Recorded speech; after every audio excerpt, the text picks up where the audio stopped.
कभी सोचा है कि हमारे पैरों के ठीक नीचे हजारों किलोमीटर की गहराई में आखिर क्या है?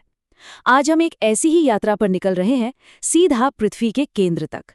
तो चलिए इस रहस्यमयी दुनिया की गहराइयों में उतरते हैं। सवाल तो बहुत सीधा सा है, लेकिन इसका जवाब वो हमें एक ऐसी दुनिया में ले जाता है जहां दबाव इतना ज्यादा है कि धातु तक ठोस बन जाती है और तापमान सूरज की सतह जितना गर्म। पृथ्वी को समझने का सबसे अच्छा तरीका है उसे एक प्याज की तरह देखना। जैसे प्याज की एक के बाद एक परतें होती हैं, ठीक वैसे ही हमारी पृथ्वी की भी हैं। हर परत की अपनी अलग कहानी है, अपनी अलग पहचान। आज हम एक एक करके इन परतों को खोलेंगे और इनके राज जानेंगे। ये है हमारी यात्रा का नक्शा। हम पहले ये जानेंगे कि जो हम देख नहीं सकते उसके बारे में पता कैसे चलता है। फिर हम भूपर्पटी से मैंटल और फिर पृथ्वी के धधकते हुए केंद्र यानी क्रोड तक का सफर तय करेंगे। और आखिर में हम बात करेंगे उन वैज्ञानिक तरीकों की जिनसे ये सारी जानकारी जुटाई गई। तो चलिए यात्रा शुरू करते हैं। लेकिन एक मिनट, सबसे पहला और बड़ा सवाल तो यही है कि अगर हम पृथ्वी के अंदर झांक ही नहीं सकते तो वैज्ञानिकों को इतनी सारी बातें पता कैसे चली? ये वाकई एक बहुत बड़ी चुनौती है। देखिए, आज तक इंसान मुश्किल से कोई 12 किलोमीटर तक ही ड्रिल कर पाया है और केंद्र तक का रास्ता है 6000 किलोमीटर से भी ज्यादा। मतलब ये तो कुछ भी नहीं है। इसलिए वैज्ञानिकों को जासूसों की तरह काम करना पड़ता है। वो सीधे सबूत नहीं बल्कि भूकंप की तरंगों जैसे अप्रत्यक्ष सुरागों का इस्तेमाल करते हैं। हमारी यात्रा का पहला स्टॉप है भूपर्पटी, जिसे हम क्रस्ट भी कहते हैं। ये वही जमीन है जिस पर हम सब रहते हैं, चलते हैं, घर बनाते हैं। ये पृथ्वी का सबसे बाहरी, पतला और चट्टानी छिलका है। अब ये जो क्रस्ट है ना, ये पृथ्वी के कुल वॉल्यूम का सिर्फ 1% है। लेकिन ये दो तरह का होता है। एक तो वो जो महाद्वीपों के नीचे है, ये मोटा होता है और सिलिका और एल्यूमिनियम से बनी हल्की चट्टानों का है, जिसे सियाल कहते हैं। दूसरा है महासागरों के नीचे, ये पतला होता है और सिलिका और मैग्नीशियम वाली भारी चट्टानों से बना है, जिसे सीमा कहा जाता है। ये बात जानकर थोड़ी हैरानी होती है ना, कि इस चट्टानी परत में सबसे ज्यादा ऑक्सीजन है, करीब 47%। उसके बाद सिलिकॉन और एल्यूमिनियम का नंबर आता है। इन्हीं से मिलकर दुनिया की ज्यादातर चट्टानें बनती हैं। अच्छा, अगली परत पर जाने से पहले हमें मोहो नाम की एक बाउंड्री को पार करना होगा। ये कोई लाइन नहीं है, बल्कि एक ऐसा जोन है जहां चट्टानों का घनत्व एकदम से बदल जाता है और भूकंपीय तरंगों की रफ्तार तेज हो जाती है। बस यहीं से मेंटल की दुनिया शुरू होती है। तो मोहो को पार करके हम आ गए हैं मेंटल में। ये सिर्फ एक परत नहीं, ये पृथ्वी का एक विशाल गर्म इंजन है। यही वो ताकत है जो हमारे महाद्वीपों को एक जगह से दूसरी जगह खिसकाती है और ज्वालामुखियों में जान फूंकती है। मेंटल करीब 2900 किलोमीटर मोटा है।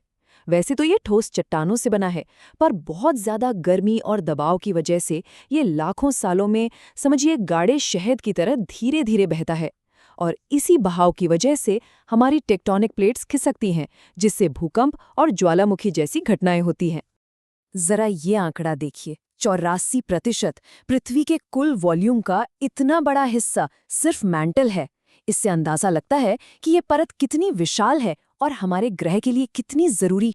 मेंटल के ऊपरी हिस्से में एक बहुत ही खास परत है, एस्थेनोस्फीयर। ये थोड़ी नरम और पिघली हुई है, जैसे गरम तारकोल होता है ना, बिल्कुल वैसी। इसी चिपचिपी परत पर क्रस्ट की ठोस प्लेटें तैरती हैं और खिसकती रहती हैं। ज्वालामुखियों के लिए ज्यादातर मैग्मा भी यहीं से आता है। लीजिए, अब हम अपनी यात्रा के आखिरी पड़ाव पर पहुंच गए हैं, पृथ्वी का केंद्र यानी कोर।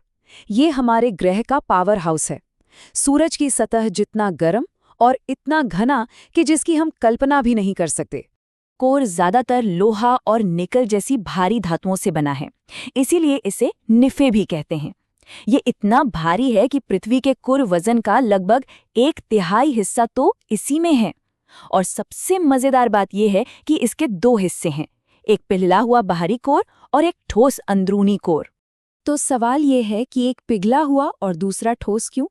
बाहरी कोर इतना ज्यादा गर्म है कि लोहा पिघल जाता है, लेकिन अंदरूनी कोर पर ऊपर की सभी परतों का दबाव इतना भयानक है कि बहुत ज्यादा तापमान के बावजूद लोहा वहां ठोस अवस्था में ही रहता है। और हाँ, ये घूमता हुआ पिघला हुआ बाहरी कोर ही है जो पृथ्वी का चुंबकीय क्षेत्र बनाता है। जैसे क्रस्ट और मैंटल के बीच मोहो बाउंड्री थी, ठीक वैसे ही मैंटल और कोर के बीच भी एक बहुत जरूरी बाउंड्री है। इसे गुटेनबर्ग असातत्य कहते हैं।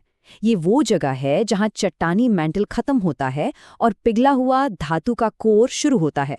और ये चुंबकीय क्षेत्र इतना जरूरी क्यों है?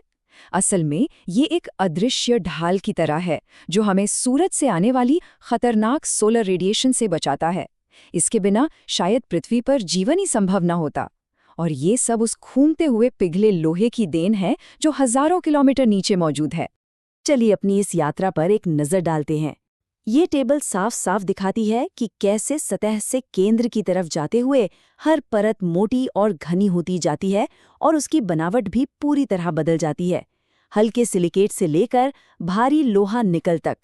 अब लौटकर उसी सवाल पर आते हैं जहां से हमने शुरू किया था। अगर हम वहां जा नहीं सकते तो हमें ये सब पता कैसे चला? इसका जवाब छिपा है वैज्ञानिक जासूसी में, और इसका सबसे बड़ा सुराग है भूकंप।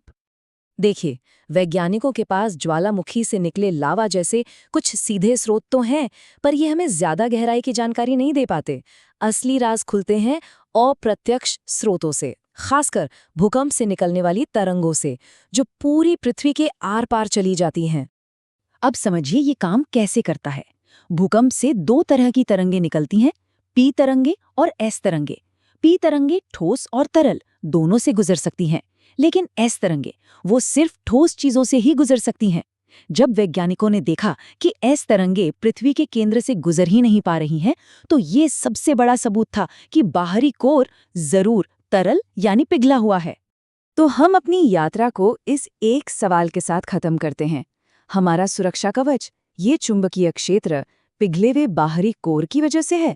जरा सोचिए, अगर ये कभी ठंडा होकर ठोस हो गया तो हमारे ग्रह का क्या होगा? ये एक ऐसा सवाल है जो हमें याद दिलाता है कि हमारे पैरों के नीचे की दुनिया हमारे लिए कितनी ज्यादा जरूरी है।